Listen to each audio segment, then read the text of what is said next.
যারা সত্যের সাক্ষী দিয়েছে, সত্যের সাক্ষ্যদাতা, সত্য হচ্ছে ইসলাম। সত্য কি? ইসলাম। সত্য হচ্ছে আল্লাহ, সত্য হচ্ছে নবী, সত্য হচ্ছে কোরআন, সত্য হচ্ছে হাদিস। এই মহাসত্যকে যারা স্বীকৃতি দিয়েছে নিজেদের কথা দিয়ে, কাজ দিয়ে, ধন দিয়ে, সম্পদ দিয়ে, এমনকি নিজের জীবনটা এই রাস্তায় বিলিয়ে দিয়ে মহাসত্যের চিরস্থায়ী সাক্ষী দিয়ে দুনিয়া থেকে যারা বিদায় হলেন, ওনারা হচ্ছেন শহীদ। আজ রাস্তাঘাটে শহীদ হয়, যার তার নামের আগে শহীদ বসায় দেয়। শহীদ এত সোজা জিনিস নয়। আল্লাহর রাস্তায় ধর্মের জন্য, ইসলামের জন্য, আল্লাহর জন্য, কোরআনের জন্য, রাসূলের জন্য যারা জীবন দেন তারাই হচ্ছে শহীদ। এই শহীদদের মর্যাদা আল্লাহ রাব্বুল আলামিন এত বেশি মর্যাদা দান করেছেন। শহীদদের মর্যাদা আল্লাহ পাক দিয়েছেন, কিয়ামতের দিন শহীদদের কোনো বিচার করা হবে না। আল্লাহ রাব্বুল আলামিন শহীদদেরকে বিনা বিচারে জান্নাত দিয়ে দিবেন। শহীদের বিশাল মর্যাদা, বিরাট মর্যাদা। এই শহীদ শাহাদাতের তামান্না প্রত্যেক মুসলমানের ভিতরে থাকতে হবে। হুজুর বলেছেন, শহীদি মওতের যন্ত্রণা পিঁপড়ায় কাটার যন্ত্রণার চাইতে বেশি কিছু নয়। শাহাদাত হচ্ছে এপারে মওত আর ওপারে আল্লাহর সঙ্গে দেখা হয়ে যাবে। শহীদি মওত হচ্ছে আল্লাহর সঙ্গে দেখা করার একটা সেতু বন্ধন, একটি সেতু, একটি ব্রিজ, একটা পুল, একটা সাঁকো। এপারে দুনিয়া, ওপারে আল্লাহ পাকের সঙ্গে দেখা হবে। সুবহানাল্লাহ। ভাইরা, ইসলামের জন্য যারা জীবন দিলেন, যারা শাহাদাত বরণ করলেন, তারা জাতির সম্মানের পাত্র।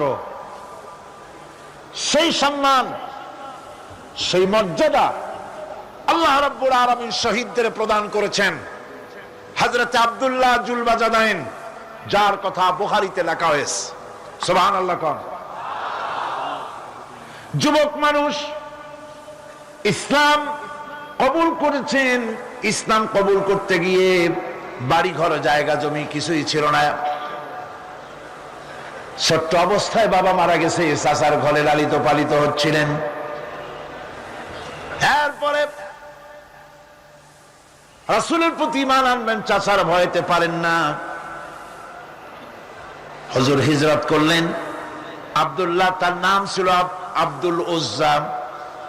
তিনি চলে গেলেন চাচার কাছে। চাচা গো, মুহাম্মদ সাল্লাল্লাহু আলাইহি ওয়াসাল্লাম আল্লাহর নবী, ব্যাপারে তোমার মত কি? তিনি বলেন, আমারও তো তাই মনে হয়। যদি তাই মনে হয়, তার উপর ঈমান আনবেন কিনা? চাচা বলে, না, কখন ঈমান আনবো না। ভাতিজা বলতেছেন, চাচাজি, বছরের পর বছর ধরে অপেক্ষা করতেছিলাম, আমি আপনার অধীনে আছি বলে ইসলাম কবুল করতে পারি নাই। আমার ইচ্ছা ছিল আপনি আগে করবেন, তারপরে আপনাকে দেখা দেখি আমি করব। কিন্তু আপনি যখন ইসলাম কবুল করলেন না, আর করবেন না বলে যখন ঘোষণা দিলেন, আপনাকে উপস্থিত রেখে আমি ঘোষণা দিলাম, লা ইলাহা ইল্লাল্লাহু মুহাম্মাদুর রাসূলুল্লাহ। চাচা বলছে, ভাতিজা, এর পরিণাম জানো? কয় না, জানি না। এর পরিণাম হচ্ছে তুমি আমার বাড়িতে থাকো, আমার বাড়ি ছাড়তে হবে। বললেন, রাজি আছি। উট, ছাগল, ভেড়া, ঘোড়া যা দিছি ছাড়তে হবে। বলছে, রাজি আছি। চাচা বলছে, শুধু তাই নয়, পরনে যে লুঙ্গি আছে, গায়ে যে জামা আছে, তা আমার পয়সার লুঙ্গি জামা ছাড়তে হবে। ভাতিজা বলছে, ঈমানের জন্য যা চাও সব ছাড়িয়ে দেব। জামা লুঙ্গি খুলে ফেলে দিয়ে দিলেন। হাদিস। তিনি চলে গেলেন মায়ের কাছে। ওই অবস্থায় মা এই যুবক ছেলেকে উলঙ্গ অবস্থায় দেখে দুই হাত দিয়ে নিজের চোখ চেপে ধরেছেন। বাবা, তোমার এই অবস্থা কেন? ছেলে বলছেন, মা, ঈমান আনার কারণে আমার এই অবস্থা হয়েছে। মা বলে, বাবারে, কি চাও আমার কাছে? আব্দুল উজ্জা বলছে, মা, কিচ্ছু চাই না, একটুখানি কাপড় আমারে দাও, আমি বিশ্ব নবী মুহাম্মদ সাল্লাল্লাহু আলাইহি ওয়াসাল্লামের খেদমতে যেতে চাই। মায়ের কাছে পুরানা কম্বল ছিল, কম্বলটা তিনি দিয়ে দিলেন। হযরতে এখনো তো সে মুসলমান হয়নি, ওই কম্বলটা ছিঁড়ে নিয়ে দুই টুকরা করে কম্বলটা পরলেন, আদাটা তাতে করে হাঁটু ঢাকে না, আর একটা কোন রকম গায়ে দিলেন। এরপরে হেঁটে হেঁটে কষ্ট করে মদিনায় চলে গেলেন। মসজিদে নববীর ভিতরে ঢুকে দরজার কাছে বসা বিশ্বনবী জনাবে মুহাম্মদ রাসূলুল্লাহ সাল্লাল্লাহু আলাইহি ওয়াসাল্লাম মসজিদে নববীতে, যুবক, হাঁটুর উপরে কাপড়, মাথার চুল উস্কো খুস্কো চেহারা, ক্ষুধার্ত চেহারা। হুজুর জিজ্ঞেস করছেন তুমি কে? তিনি বললেন আমার নাম আব্দুল উজ্জা। তোমার এই অবস্থা কেন? তিনি বললেন হুজুর ঈমান আনার জন্য বাড়ি ঘর জায়গা জমিন উট বাছুর সব হারাইছি, এমনকি পরনের লুঙ্গিও আমারে দেয় নাই, মার কম্বলটা ছিঁড়িয়ে এনেছি। নবীজি আসহাবে সুফফার ভিতরেই তাকে বসতে দিলেন, তাকে থাকতে দিলেন, আর বললেন তারে কোরআন শরীফ শিখাবা। আব্দুল উজ্জাকে হুজুর বললেন তোমার নাম উজ্জা নয়, তোমার নাম আব্দুল্লাহ। হাদিস শরীফে এসেছে আল্লাহর কাছে দুইটা নাম বেশি প্রিয়, একটা হচ্ছে আব্দুল্লাহ আর একটা হচ্ছে আব্দুর রহমান। মুসলমান হলেন। এরপরে আসহাবে সুফফার মধ্যে বসে আছেন, কোরআন শরীফ জোরে জোরে তেলাওয়াত করেন। আসহাবে সুফফা রাসূলের কাছে নালিশ করলেন, অভিযোগ করলেন, হুজুর এই আব্দুল্লাহর কোরআন শরীফ এত জোরে পড়ে, তার চিল্লানির জ্বালায় আমরা বিশ্রাম করতে পারি না। নবীজি বললেন সাহাবীরা আব্দুল্লাহকে বেশি করে চিল্লাইতে দাও, বাধা দিও না, কারণ তার ঈমান বড় দামের ঈমান হয়েছে, ঈমান আনতে গিয়ে কিছু আনতে পারে নাই, তাকে বাধা দিও না, প্রাণ ভরে চিল্লাইতে দাও, জোরে জোরে পড়তে দাও। ইতিমধ্যে তাবুকের যুদ্ধের রণদামামা বেজে উঠেছে। রোমান সৈন্যরা হুজুরের সঙ্গে যুদ্ধ করবে, জিহাদ করবে, ইসলামকে পরাজিত করার জন্য তারা আক্রমণের প্রস্তুতি নিল। নবীজি রোমানদের সঙ্গে লড়াই হবে বলে সাহাবায়ে কেরামদের কাছে সাহায্য চাইলেন। যার কাছে যা আছে অস্ত্রপাতি জমা করো, টাকা দাও, পয়সা দাও। সবাই মিলে দিতে লাগলেন। দিতে দিতে মহিলারা গলার হার, নাকের ফুল, কানের দুল হুজুরের সামনে স্তূপ হয়ে গেছে, টাকা করি, সোনা দানা সব শুদ্ধ। হুজুর বলছেন সাহাবীরা সবাই তো সব জিনিস দিলে, আমার আবু বকর রে দেখি না কেন? হযরত আবু বকর রাদিয়াল্লাহু তাআলা আনহু একটা পিলারের আড়ালে দাঁড়ানো ছিলেন। হুজুরের ডাক শুনে তিনি আসলেন, হাতে ছোট্ট একটা থলি, চোখে পানি। থলিটা হুজুরের হাতে তুলে দিলেন। হুজুর থলি ঢাললেন, দেখা গেল কয়েকটা দিরহাম আর কয়েক কেজি গম, আর কিছু নাই। হুজুর তাকালেন, দেখছেন আবু বকর রাদিয়াল্লাহু তাআলা আনহুর চোখের পানিতে দাড়ি ভিজে ভিজে পড়তেছে। হুজুর বললেন আমার সাহাবীরা আজ তোমরা সকলে মিলে যে দান করেছো, সেই দানের তুলনায় আবু বকর যে দান করেছে আল্লাহ রাব্বুল আলামিনের কাছে তার বেশি মূল্য হয়েছে। মনের মধ্যে অনেকের প্রশ্ন জাগলো, কেমন করে তা হলো? আমরা এত এত দিলাম। হুজুর জিজ্ঞেস করলেন ও সাহাবী তুমি কত দিয়েছো, বাড়ি কত আছে? তিনি বললেন এত দিছি, এত আছে। তুমি কত দিয়েছো, কত রেখে এসেছো? প্রত্যেকে এরকম বলল।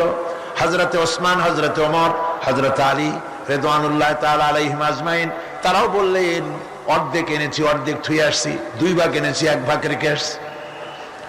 সব শেষে নবীজি হযরত আবু বকর রাদিয়াল্লাহু তাআলা আনহুকে প্রশ্ন করলেন, আবু বকর তুমি কি এনেছো আর বাড়ি কি রেখে এসেছো? হযরত আবু বকর বলেন ইয়া রাসূলুল্লাহ, ইয়া হাবিবাল্লাহ, আমার বাড়িতে জাগতিক সম্পদ বলতে যা বুঝায় সবটুকু এনে নবীজির কদম মোবারকে দান করে দিয়েছি। আবু বকরের ঘরে এখন আল্লাহ আর তার রাসূল ছাড়া কোনো জিনিস বাকি নাই, যা ছিল সব এনেছি। হুজুর জিহাদে রওনা হলেন 30,000 সৈন্য সাথে, 30 সহস্র সৈন্য নিয়ে নবীজি তাবুকের দিকে চললেন। পথের মধ্যে হযরত আব্দুল্লাহ এসে হুজুরের সামনে দাঁড়ায় গেছেন। আব্দুল্লাহ এসে বলেন ইয়া রাসূলুল্লাহ একটু দাঁড়ান। এই জিহাদে মেয়ে লোক পুরুষেরা সাহাবীরা সবাই প্রাণ ভরে দান করলো, কিন্তু আমি এমন এক বান্দা, আল্লাহরে কিছুই দিতে পারলাম না। আমার তো দেওয়ার মতো কিছুই নাই হুজুর, আমার দেওয়ার মতো কিছুই নাই। তবে আমি আপনার কাছে দোয়া চাই, আপনি দোয়া করুন আমি যেন এই যুদ্ধে, এই জিহাদের ময়দানে আমি যেন শহীদ হতে পারি। নবীজি বললেন একটু বাকল নিয়ে আসো গাছের। একটা গাছের বাকল আনা হলো। এই বাকলটা হুজুর নিজ হাতে আব্দুল্লাহর হাতে বাঁধা দিলেন আর বললেন, রব্বুল আলামিন, আমি আব্দুল্লাহর রক্ত কাফিরদের জন্য হারাম করে দিলাম। হযরত আব্দুল্লাহ কেঁদে জারজার হয়ে যাচ্ছেন, বলছেন, ইয়া রাসূলুল্লাহ, আমি চাইলাম শহীদ হব আর আপনি আমার রক্তকে কাফেরদের জন্য হারাম করে দিলেন। হুজুর বলেন, আব্দুল্লাহ রে, এখন যদি তোমার মৃত্যু জ্বরের ভিতর হয়, আল্লাহ রাব্বুল আলামিন তোমারে শাহাদাত নসিব করে দিবেন। তাবুকের ময়দানে হুজুর চলে গেলেন। কয়েকদিন পরে খবর আসলো হুজুরের কাছে, আব্দুল্লাহ কয়েকদিন জ্বর ভোগ করে আব্দুল্লাহ মারা গিয়েছেন। হুজুর বললেন, তার জানাজার ব্যবস্থা করো, কাফন দাফনের ব্যবস্থা করো। ব্যবস্থা হয়ে গেল। রাতের বেলায় দাফন হবে। একজন লোক কবরের কাছে দাঁড়ায় টিম টিম করে একটা আলো নিয়ে দাঁড়ায় আছে, আর একজন লোক কবরের ভিতরে নেমেছেন। দুই ব্যক্তি লাশ দুই হাতে উঁচু করে নিয়ে আসতেছেন কবরের কাছে। যিনি কবরের ভিতরে দাঁড়ানো, তিনি বলতেছেন, লাশ বহন করে তোমরা যে দুইজন আনতেছো, লাশের সাথে খবরদার বেয়াদবি করো না, তোমাদের ভাইয়ের সঙ্গে আদব করো। এই বলে কবরের ভিতরে যিনি দাঁড়িয়েছিলেন তিনি লাশটারে ধরলেন। কবরের ভিতরে দাঁড়ায় যিনি লাশ ধরেছেন, লাশকে কবরে শোয়াই দিয়েছেন, তিনি আর কেউ নন, তিনি বিশ্বনবী মুহাম্মদুর রাসূলুল্লাহ। নিজের হাতে হযরত আব্দুল্লাহকে শোয়াই দিলেন। লাশ বহন করে যে দুইজন আনলেন, তার একজন হলেন হযরত আবু বকর আর একজন হযরত ওমর রাদিয়াল্লাহু তাআলা আনহুমা। আর আলো নিয়ে যিনি দাঁড়িয়েছেন, টিম টিম করে জ্বলতেছেন, তিনি হযরত বেলাল। কবরের ভিতরে হযরত আব্দুল্লাহকে শুইয়ে দিয়ে উপরে মাটি দিয়ে নবীজি কবরের দুই দিকে হাত দিয়া আল্লাহ রাব্বুল আলামিনের দরবারে ফরিয়াদ তুললেন, রব্বুল আলামিন, আমি আজকে সন্ধ্যা পর্যন্ত এই আব্দুল্লাহর প্রতি রাজি ছিলাম, খুশি ছিলাম। আল্লাহ গো, তুমি আব্দুল্লাহর প্রতি রাজি হয়ে যাও। হযরত ইবনে মাসউদ রাদিয়াল্লাহু তাআলা আনহু পাশে দাঁড়ানো ছিলেন। চিৎকার দিয়ে কেঁদে কেঁদে বললেন, আয় আল্লাহ তাআলা, এই কবরের ভিতরে আজকে আব্দুল্লাহর লাশটা না হইয়া যদি আমার লাশ হতো, আমার ভাগ্যটা খুলে যেত। শহীদের মর্যাদা আল্লাহ পাকের কাছে সব থেকে বেশি। এই শহীদের পথ নিয়ামত প্রাপ্তদের পথ। যারা নিয়ামত পেয়েছে পৃথিবীতে, নবীয়িন, সিদ্দিকিন, শুহাদা, এরাই হচ্ছেন নিয়ামত প্রাপ্ত। আল্লাহর রাস্তায় জীবন দেওয়ায় যে মজা, পৃথিবীতে আর কোনো কিছুতে সেই মজা নাই। হযরত ওমর রাদিয়াল্লাহু তাআলা আনহু দোয়া করতেন, আল্লাহুম্মা রযুকনি শাহাদাতান ফি সাবিলিক ওয়াজআল মাউতি ফি বালাদি রাসূলিক। আয় আল্লাহ, তুমি আমাকে শাহাদাতের মওত আমাকে দান করো। শাহাদাতের তামান্না প্রত্যেকটি মুসলমানের ভেতরে থাকতে হবে। শহীদ হওয়া যাবে ইসলামের জন্য।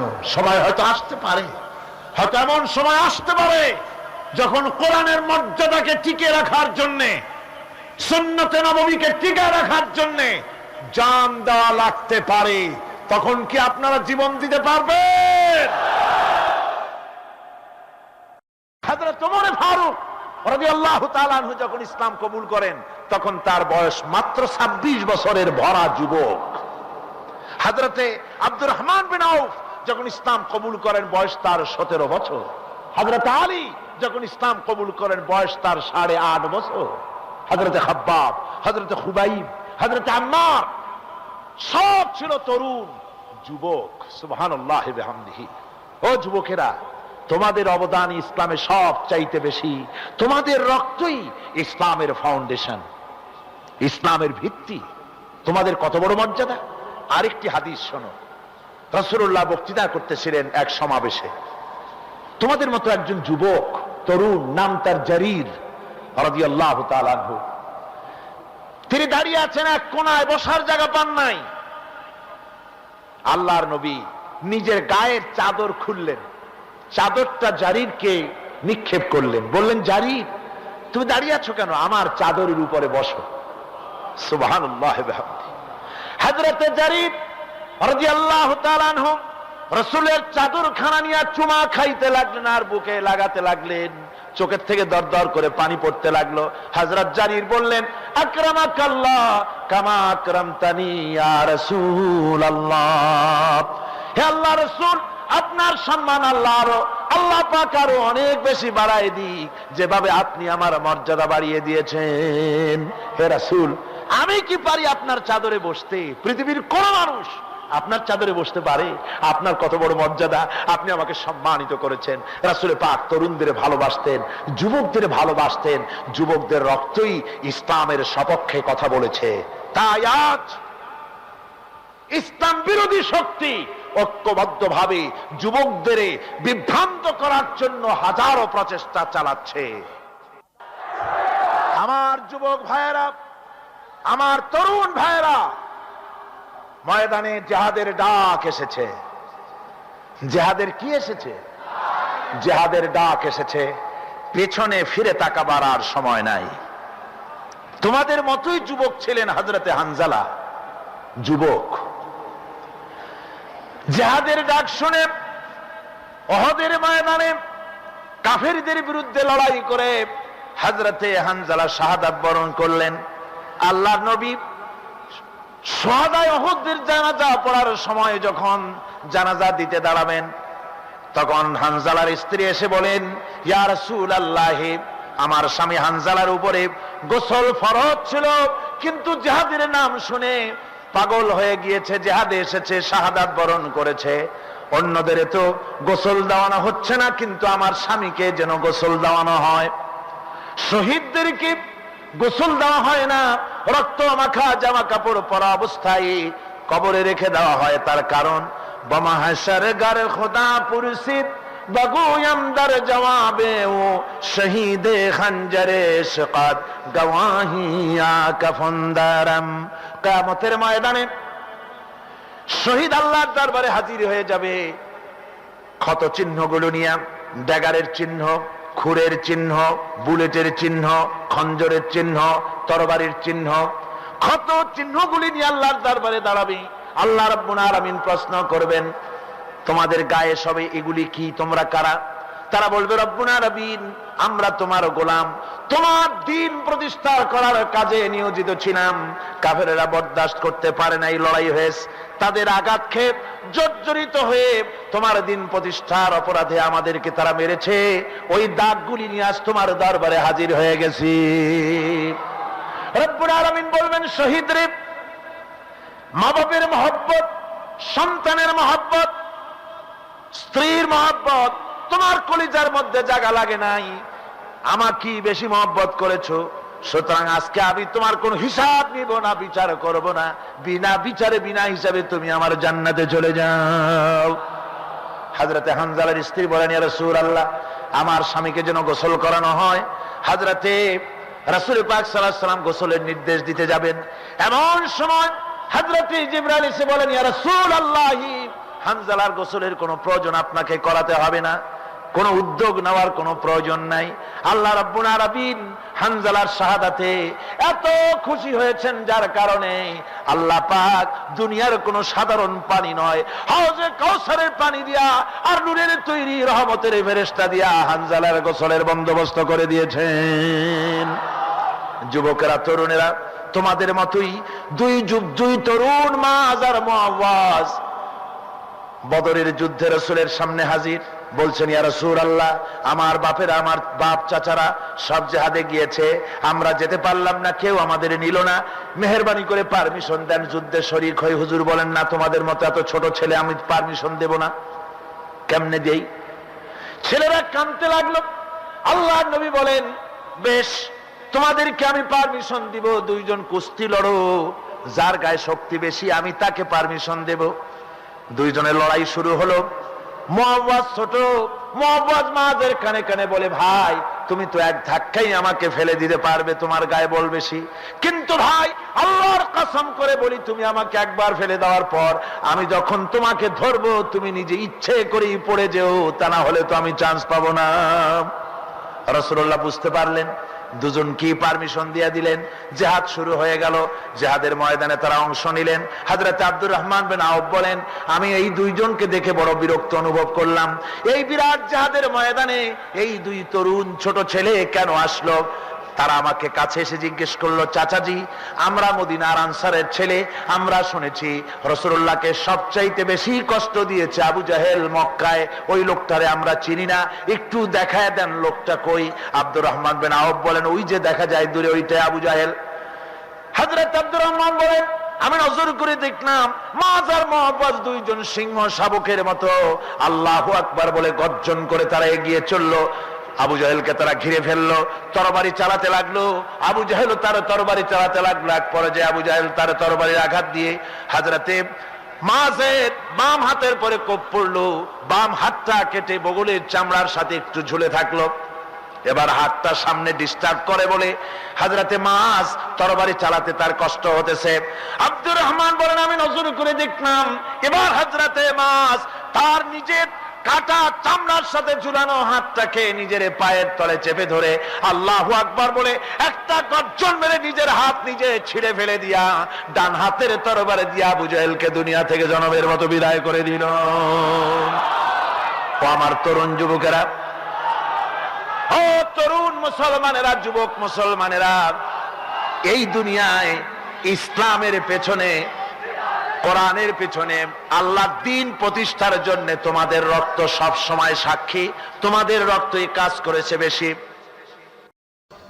হযরত ইবনে আব্বাস রাদিয়াল্লাহু তাআলা তিনি বলছেন, আমি রাসূলুল্লাহকে বলতে শুনেছি আল্লাহর নবী বলেছেন, দুইটি চোখকে জাহান্নামের আগুন দুইটা চোখকে স্পর্শ করবে না। একটা চোখ হচ্ছে গভীর রাত্রে যারা আল্লাহর ভয়তে, জাহান্নামের ভয়তে যারা কান্দে, জাহান্নামের আগুন ওই চক্ষুকে স্পর্শ করবে না। আর যারা দ্বীন প্রতিষ্ঠার জন্য, আল্লাহর দ্বীন কায়েমের জন্য ময়দানে যারা লড়াই করে, রাতের বেলায় পাহারা দেয়, ওই পাহারারত চোখে, চোখের মধ্যে জাহান্নামের আগুন ওই চোখে স্পর্শ করবে না। আমার ভাইরা, হযরত উসমান রাদিয়াল্লাহু তাআলা আনহু বলছেন, মান রাবাতা লাইলাতান ফি সাবিলিল্লাহ কানাত কাআলফি লাইলাতিন সিয়ামুহা ওয়া কিয়ামুহা। হাজার রাত ধরে রোজা রাখলে, হাজার রাত ধরে ইবাদত করলে, আর হাজার দিন ধরে রোজা রাখলে যে সওয়াব হবে, একটা ঘন্টা, একটা রাত যদি কেউ পাহারা দেয় আল্লাহর দ্বীনকে প্রতিষ্ঠার জন্য, আল্লাহর দ্বীনের কোন ইসলামী রাষ্ট্রের প্রহরায় যদি কেউ যদি থাকে, একটা রাতে পাহারা দিয়ে যে সওয়াব হবে, হাজার হাজার বছর ধরে নামাজ রোজা করে ওই সওয়াব পাওয়া যাবে না। সুবহানাল্লাহ। অর্থাৎ হাজার বছর ধরে নামাজ রোজা করার মতোই সওয়াব পাহারা দেওয়া আল্লাহর দ্বীনের, ইসলামের রাষ্ট্রকে। বন্ধুগণ, রাসূল পাক সাল্লাল্লাহু আলাইহি ওয়াসাল্লাম তিনি বলেছেন, কিয়ামতের দিন জাহান্নামের আগুন আর জিহাদের ময়দানের ধুলি, এই দুটি একসঙ্গে কোন মানুষের পেটের মধ্যে প্রবেশ করবে না। রাসূল পাক সাল্লাল্লাহু আলাইহি ওয়াসাল্লামের একটি হাদিস যা মিশকাত শরীফের মধ্যে বর্ণিত আছে। মিশকাত শরীফের সম্ভবত 336 পৃষ্ঠায় এই হাদিসটি বর্ণনা করা হয়েছে যে হযরত ইবনে আইস রাদিয়াল্লাহু তাআলা আনহু হচ্ছেন এই হাদিসের রাবী। তিনি বলছেন, একবার হুজুর সাল্লাল্লাহু আলাইহি ওয়াসাল্লাম এক ব্যক্তির জানাজায় গিয়ে উপস্থিত হলেন। হযরত ওমর রাদিয়াল্লাহু তাআলা আনহু তখন হুজুরকে বললেন, হে রাসূল, আপনি এই লোকটার জানাজা পড়বেন? এই লোক তো ইসলামের এই ক্ষতি করেছে, সেই ক্ষতি করেছে, অমুক করেছে, এই লোকটার আপনি জানাজা পড়বেন? হুজুর তখন উপস্থিত লোকদের জিজ্ঞেস করলেন, হাজিরিন, তোমরা কি কেউ এই লোকটাকে কোন ইসলামের ভালো কাজ করতে দেখেছো? একজন লোক দাঁড়িয়ে গেলেন, তিনি বললেন, হে আল্লাহর নবী, আমি সাক্ষী, আমি দেখেছি। একটা মুজাহিদ বাহিনী জিহাদ করে ফিরতে ছিল, তো এক জায়গায় তারা ডেরা গাড়লো, শিবিরে স্থাপন করলো রাত কাটাবে বলে। আমি দেখেছি এই লোকটি সারা রাত সেই মুজাহিদদেরকে, সাহাবীদেরকে সারা রাত জেগে জেগে পাহারা দিয়েছে। আল্লাহর নবী জানাজার ইমামতি করলেন, আর এরপরে তাকে কবরের মধ্যে মাদফুন করে দিয়ে নবীজি তার কবরের পাশে দাঁড়িয়ে বললেন, ইন্না আসহাবাকা ইয়াযুন্নুনা আন্নাকা মিন আহলিন নার ওয়া আনা আশহাদু আন্নাকা মিন আহলিল জান্নাহ। নবীজি বলছেন, ও কবরবাসী, তোমার সাথীরা মনে করে তুমি জাহান্নামী, আর আমি নবী মুহাম্মদ সাল্লাল্লাহু আলাইহি ওয়াসাল্লাম সাক্ষী দিচ্ছি তুমি বেশক আল্লাহর বেহেশতি, তুমি অবশ্যই আল্লাহর জান্নাতে যাবে। এরপর হযরত ওমরের দিকে ফিরে রাসূলুল্লাহ বললেন, ওমর, মানুষের শুধু বাহ্য দৃশ্যটাই দেখো না, তার অন্তরের জাজবাটাকেও কদর করো। সুবহানাল্লাহ বিহামদিহি। এই জিহাদের ময়দানে যারা কাজ করে, জান দেয়, মাল দেয়, আল্লাহ পাক তাদের উপরে রহম করে। এই জিহাদ হচ্ছে এক অগ্নি পরীক্ষা। এই জিহাদটা কি? অগ্নি পরীক্ষা। এমনি এমনি বেহেশতে যাওয়া যাবে না ভাই। আল্লাহ রাব্বুল আলামিন কোরআনে কারীমের মধ্যে বলেছেন, আহাসিবান নাসু আইয়ুতরাকু আইয়াকুলু আমান্না ওয়া হুম লা ইফতানুন। লোকেরা কি ভেবেছে নাকি যে ঈমান এনেছি এই কথাটা বললেই আমি বেহেশত দিয়ে দিব, মুমিন বলে সার্টিফাই করব? না, যখনই তারা বলবে আমি মুমিন, আমি তখন তাকে অবশ্যই পরীক্ষা করব, এই পরীক্ষায় তাকে পাশ করতে হবে। কোরআনে কারীমে আল্লাহ রাব্বুল আলামিন অনেক জায়গায় এই কথাগুলি বলেছেন। এমনি এমনি ছেড়ে দেওয়া হবে না। আমি অতীতের লোকদেরকেও পরীক্ষা করেছি, তোমাদেরকেও পরীক্ষা করব। পরীক্ষা না দিয়ে কেউ তোমরা বেহেশতে যেতে পারবে না। এই জমিনে তোমাদের আগুনের পরীক্ষা দিতে হবে। পয়গম্বরেরা কষ্ট করেছেন, সাহাবায়ে কিরাম কষ্ট করেছেন। আল্লাহ রাব্বুল আলামিন তিনি বলছেন, আম হাসিবতুম আন তাদখুলুল জান্নাতা ওয়া লাম্মা ইয়াতিকুম মাসালুল লাযীনা খালাউ মিন ক্বাবলিকুম মাসাতহুমুল বাসাউ ওয়াদ-দাররাউ ওয়া যুলজিলু হাত্তা ইয়াকুলার রাসূলু والذين معه متى نصر الله ألا إن نصر الله قريب। আল্লাহ রাব্বুল আলামিন বলেন, তোমরা কি মনে করেছো যে তোমরা বেহেশতে প্রবেশ করবে, অথচ তোমাদের পূর্বে যারা এই পৃথিবীতে এসেছিল তাদেরকে আমি যেমন পরীক্ষা করেছি ওরকম পরীক্ষা এখনো তোমাদের উপরে আসে নাই, ওরকম বিপদও আসে নাই, মুসিবতও আসে নাই। এমন বিপদ এসেছিল নবীদের উপরে, সাহাবায়ে কিরামদের উপরে, যে বিপদে মানুষ জর্জরিত হয়ে গিয়ে নবী এবং তার সাথী সঙ্গীরা এ কথা তারা মুখ থেকে বেরিয়ে গেছে, মাতা নাসরুল্লাহ, আয় আল্লাহ তোমার মদদ কখন আসবে, তোমার মদদ কখন আসবে? মার খেতে খেতে তো শেষ হয়ে গেলাম। এইভাবে যখন মার আসে চতুর্দিক থেকে, আর মুমিনেরা ময়দানে পা জমায়ে টিকে থাকে দিন প্রতিষ্ঠার জন্য, আল্লাহ তখন খুশি হয়ে এক সময় ঘোষণা করে দিবেন, আলা ইন্না নাসরাল্লাহি করিব, আর দেরি নাই, আমার মদদ, আমার সাহায্য তোমাদের জন্য অবধারিত। সুবহানাল্লাহ। আমার ভাইরা, বিষয়টা সহজ নয়। শুধু দুইটা সেজদা দিয়া, শুধু তাহাজ্জুদের কিছু নামাজ পড়িয়া আল্লাহর জান্নাতে যাওয়া এত সহজ নয়। রাস্তা খুব কঠিন, রাস্তা খুব। ये शहादत गाहे उल्फत में कदम रखना, ये शहादत गाहे उल्फत में कदम रखना, लोग समझते हैं आसान है मुसलमान होना।